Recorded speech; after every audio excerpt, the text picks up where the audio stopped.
Do you actually know? First of all, happy Easter, happy Resurrection Day.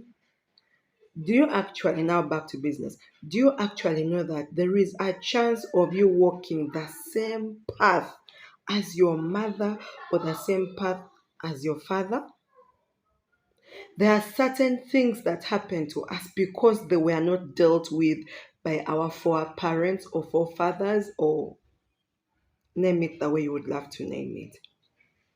So if you know you come from a home that has the background of a broken marriage, you come from a home that has a background of poverty, of drunkardness, of polygamy, of whatever it is that it doesn't align with the will of God, you don't have the luxury to just sit and say, oh, Christ paid it all. There are certain things you need to do to break patterns, to break cycles, to break curses. And let me tell you, I'll cite an example. Let's say your father died and left your mother a widow. As a girl, you have every reason to dwell in the secret place, to pray and seek the Lord, because the devil is so stupid. He wants to orchestrate negative patterns, patterns that will make you question God's authority, patterns that will make continuity of life be cut short.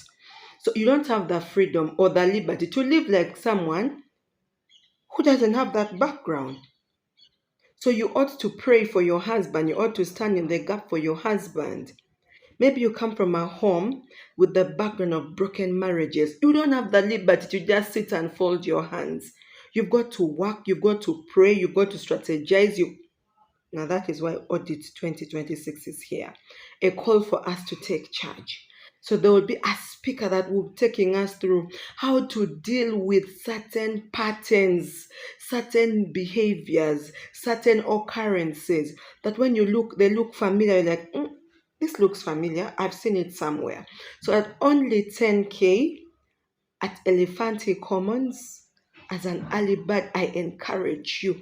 If you're there and sick and tired of certain patterns, maybe you jump from one relationship to the other, come on the 6th of June and get tired, because women of God are going to hold hands and pray for you and give you strategies of how they overcame.